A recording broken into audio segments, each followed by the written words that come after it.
Sir ತೊಗೊಳ್ಳಿ sir check. ಈ ವಿಷಯನ ಫಸ್ಟ್ ಅಭಿಗೆ ಹೇಳ್ಬೇಕಲ್ಲ.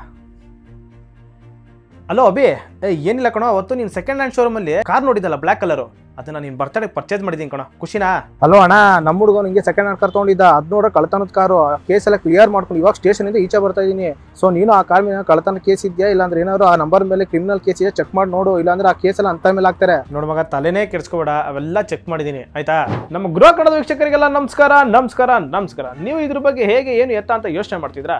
ನಾನು ಇರ್ಬೇಕಾದ್ರೆ ಯೋಚನೆ ಯಾಕೆ, ಅದ್ರ ಬಗ್ಗೆ ಸಿಂಪಲ್ ಆಗಿ ಡೀಟೇಲ್ ಎಲ್ಲ ಹೇಳ್ತೀನಿ, ಕೇಳಿಸ್ಕೊಳ್ಳಿ. ಫಸ್ಟ್ ನೀವು crime and criminal tracking network and system ವೆಬ್ಸೈಟ್ಗೆ ಹೋಗಿ ನಿಮ್ಮ ಮೊಬೈಲ್ ನಂಬರ್ ಅಂಡ್ OTP ಜೊತೆ ಕ್ಯಾಪ್ಚನ್ ಹಾಕಿ ಲಾಗಿನ್ ಆಗಬೇಕು. ಆಮೇಲೆ ನಿಮ್ಮ ನೇಮು, ಗಾಡಿ ಡೀಟೇಲ್ಸ್ ಅಂದ್ರೆ ಗಾಡಿ ನಂಬರು, ಚಾಸಿಸ್ ನಂಬರು ಮತ್ತೆ ಇಂಜಿನ್ ನಂಬರ್ನ ಹಾಕಿ ಸರ್ಚ್ ಮಾಡಬೇಕು. ಸೊ ಇವೆಲ್ಲ ಸರ್ಚ್ ಮಾಡಿದ್ಮೇಲೆ ನಿಮ್ ಗಾಡಿ ಕಳ್ತನದ ಅಥವಾ ನಿಮ್ ಗಾಡಿ ನಂಬರ್ ಮೇಲೆ ಯಾವ್ದಾದ್ರು ಕ್ರಿಮಿನಲ್ ಆಕ್ಟಿವಿಟಿಗೆ ಯೂಸ್ ಆಗಿದೆಯಾ ಅಂತ ತಿಳ್ಕೊಬಹುದು. ಇದು ದೇಶದಾದ್ಯಂತ 17,130 ಪೊಲೀಸ್ ಸ್ಟೇಷನ್ಗಳಲ್ಲಿ ಈ CCTNS ನ ಅಳವಡಿಸಿದ್ದಾರೆ. ಸೊ ನೀವು ಇಂಡಿಯಾದಲ್ಲಿ ಎಲ್ಲೇ ಇದ್ರು ಈ ವೆಬ್ಸೈಟ್ ನ ಆಕ್ಸೆಸ್ ಮಾಡಿ ನೀವು ಯಾವುದೇ ಗಾಡಿಯ ಡೀಟೇಲ್ಸ್ ಬೇಕಾದ್ರೂ ಚೆಕ್ ಮಾಡ್ಕೋಬಹುದು. ಈ ವಿಡಿಯೋನ ಆದಷ್ಟು ಎಲ್ಲರಿಗೂ ಶೇರ್ ಮಾಡಿ. ಹಾಗೆ ಇದೇ ರೀತಿ ಹೆಚ್ಚು ಇನ್ಫಾರ್ಮೇಟಿವ್ ವಿಡಿಯೋಸ್ ಬೇಕು ಅಂದ್ರೆ ನಮ್ಮ ಗೃಹ ಕನ್ನಡನ ಫಾಲೋ ಮಾಡಿ.